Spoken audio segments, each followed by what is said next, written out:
Hey everybody, it's day 13 of the Summer Scrappin Series. Thank you for being here. It's Audrey. Before we start today's video, I wanted to give you a little announcement about tomorrow's video, which is supposed to be the last video. And to make a long story short, I'm away across the country on a conference and a little mini vacation, and I kind of forgot to get the video ready for tomorrow. So it'll be postponed a little bit until I get back from vacation. But it will be up in about a week.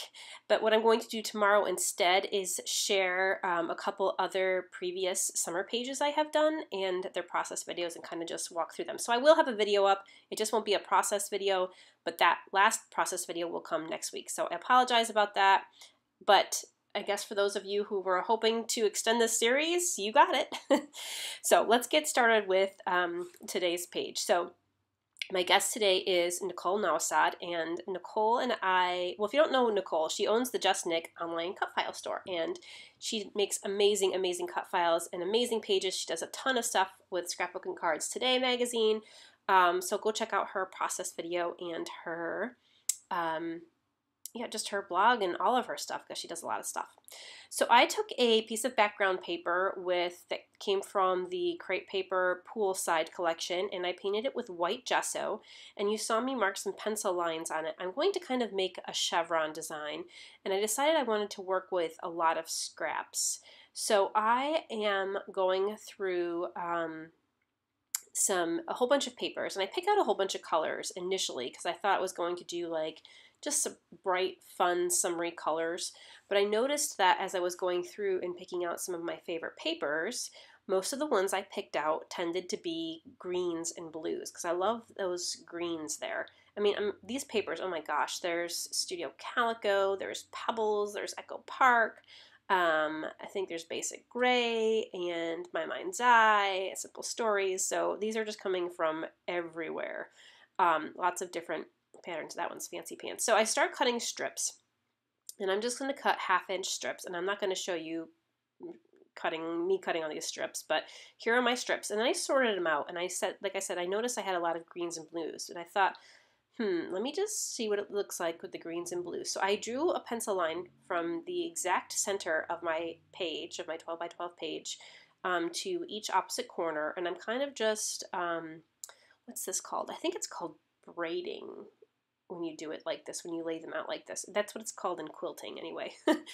I'm laying these strips out, and I don't intend to have the points line up like that. Right now I'm just placing them based on color and kind of pattern. I'm seeing if I like this here, so I'm tapping my fingers, do I like it? And I'm just going to play around a little bit with the colors. And then I put my photo up to it, and I'm like, yeah, it's okay. But there was something missing, and I felt like it needed more blue. It had a lot of green in it. So I take out these dark blue strips initially, and I think they're way too dark. But then I thought, well, maybe if I put them in a different spot and have them, be like a focus color amongst all these other colors and have them kind of point right at the photo, that might help. So I liked that better. But that blue was too dark, so I went through my stash and I found another kind of navy paper that was a little bit, had a little light blue dots on it, so it toned it down just a little bit, so it wasn't as dark of a navy, if that makes any sense. So I find an arrangement that I'm happy with, and I'm going to start gluing all my strips down. So I am gluing them mostly so that the ends are not glued down. I'm just kind of trying to glue in the middle of the strip because my intention is to kind of cut through all the strips to make a straight line so that it looks like a chevron pattern and so that it doesn't look braided. I have no idea where this idea came from. I mean, I knew I wanted to do something with a chevron. I wanted to have like a triangle pointing to my photo.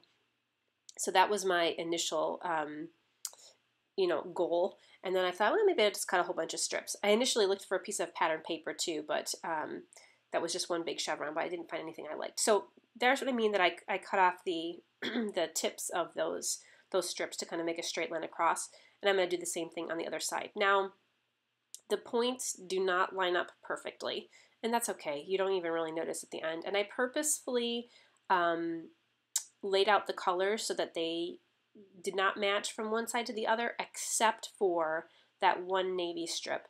And somehow, I think when I laid them out like in the braiding arrangement, they get offset a little bit so they don't line up perfectly. So somehow I was missing one in there. So I just went back through and added this striped one in. So I'm going to glue the rest of these down, and I'm going to do the same thing like I did in the bottom and cut across the ends of those, kind of the blunt ends of the strips there, and make a nice straight line. You're getting some great close-ups of my hair today. It actually looks shiny in that light. Maybe it's just greasy because I didn't shower today, but could be.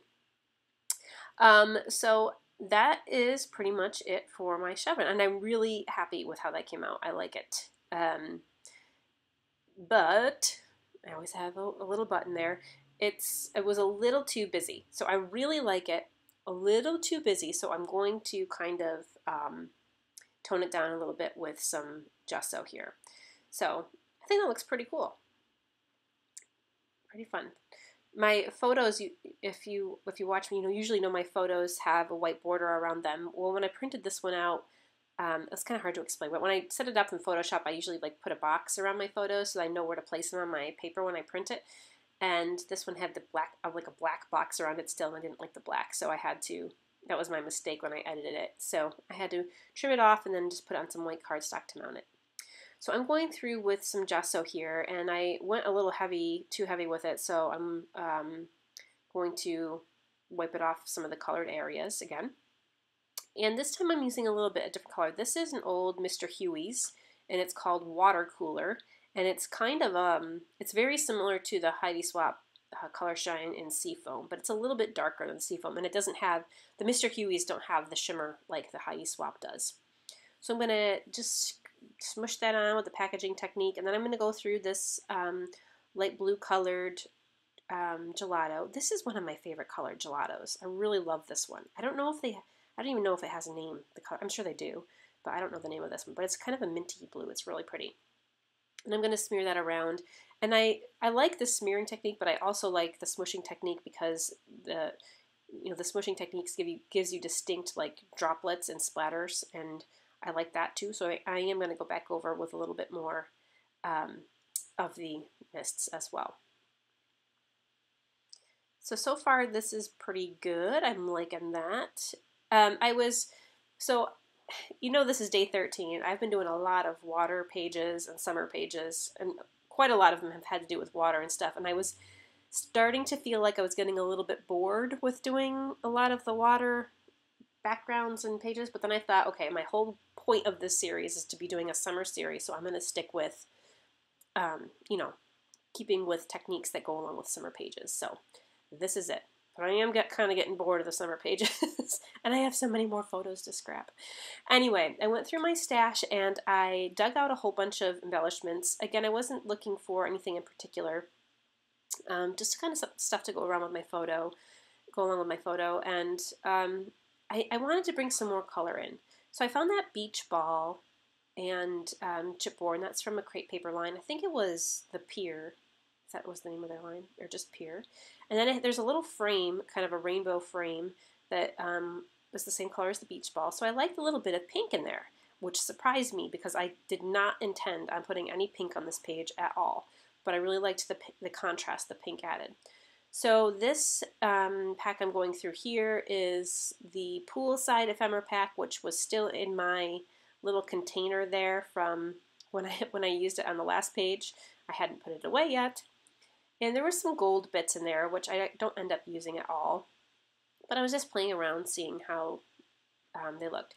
So I pulled out this flamingo with absolutely zero intention of using it, because as I've said before in my other videos, I don't really like to put things on a page unless they kind of go with the theme of the page. And, we're at a lake, we're not at the beach, we're not in a tropical paradise. So a flamingo is not something we normally see in upstate New York. But I loved the pink on the page. I loved how it picked up the pink in the beach ball, and it just fit so perfect there. And I needed an excuse to use a flamingo, I guess. So guess what? The flamingo is staying. And it's trendy now, I guess. A lot of people are using flamingos in their pages, so I'm going to use it. Even though my page has nothing to do with a flamingo. This tag, however, on the right says just keep swimming, which is appropriate, and it's clear. So it's a little hard to see the whole tag shape. So I need to do something to make that tag shape stand out a little bit. What else did I pick out? A couple pieces of flare, some brads, and some little cloud puffy stickers from October Afternoon.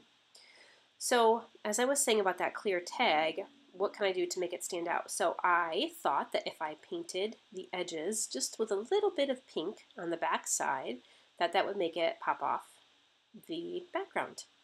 So I first started with a brush, but I didn't like the way the brush strokes looked. So I'm just going to go around really lightly with the pink, and I put it on, and ew, I don't like it at all. Luckily, the paint just rubbed right off once it was dried. I just kind of scratched it right. I didn't even have to scratch it. I just kind of rubbed it off with my finger, and it came right off. So I'm going to do something else with that tag to make it stand out. I found this pink surfboard. Again, we don't ever surf because we don't have surf on the lake. But it's water appropriate, so I'll put that one in, and it brings some more pink over onto the right side there, and a little pink label at the top.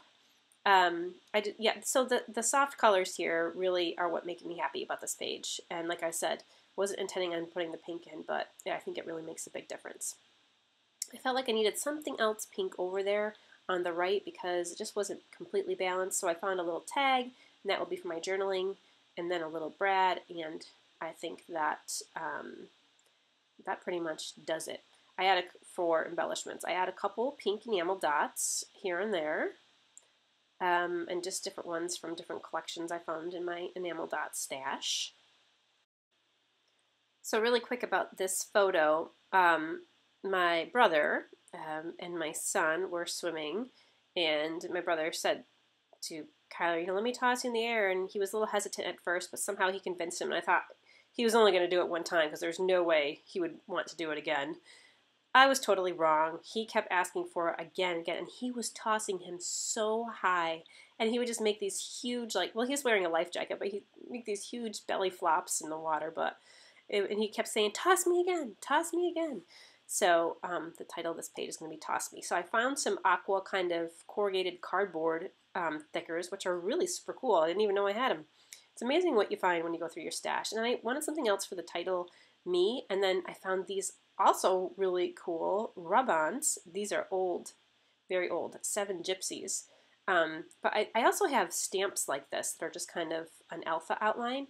And I do believe that Crate Paper came out with a set like this that's an alpha outline with their recent Oasis collection. I think the one I have is from Ellie's Studio, but they still worked. They worked great, actually, the rub-ons. I get nervous with old rub-ons because sometimes they don't tend to stick very well, or you have to rub very hard to get them off. But I love how that title came out.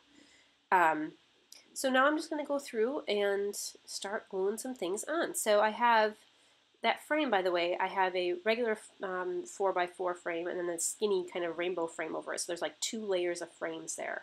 And on the back of that set of frames, I only put the foam adhesive on one side because the right side was over the chipboard, which gave it some lift on the right. So I showed you a quick shot of my tag there. What I did to outline the tag a little bit more is I stitched around the outside edge with gold thread because I hadn't done any stitching on this page. And I had thought about doing stitching over the chevron pattern, but I kind of liked how it was. So I just went around the tag, and that's my stitching for this page. And I only used gold because it was what was in my machine still from last time I stitched. So, and then I added some twine that has some gold thread in it as well. I'm going to glue down these letters. I know this process video seemed a little bit long, but actually I felt like this page came together pretty quickly. I spent a little time, fussing with those strips and stuff, but I kind of at least knew where I was going with the design. But yeah, I really love how this came out. So I'm just going to go through and pop up a few more things and glue things down with my liquid adhesive. This acetate was another little trouble piece. I didn't know how to stick it down, so I just added adhesive underneath the tape runner, underneath where I knew the beach ball was going to be so that you wouldn't see the adhesive. But of course, once I picked everything up off the page, I had to kind of fiddle around with it to get it back in place. And it doesn't all stay exactly where I had it, but it's close enough. So I'm just going to zip fast through this last part here because it's just me really gluing stuff down. I did add a couple more splatters down to the bottom left because they're very evident up in the top right there, and I just felt they were missing down from the bottom. So I just go through and kind of strategically place a few drops of the teal Mighty Soft Color Shine, and that does it. So there's my finished page. I really like how this came out. Not anything like I had intended going in. Well, the design was, but not the colors. So the colors are so soft and pretty. I love it. But the photo still stands out. And of course, I forgot to stamp the date again, but I did afterwards. I really have put the date on this time. Anyway, thank you so much for joining me for day 13. Tomorrow I'm going to have a special little, kind of like a show of previous summer layouts, so I hope you enjoy it. Let me know if you have any questions, and thanks so much, and stay scrappy, my friends. I'll see you tomorrow for the last day.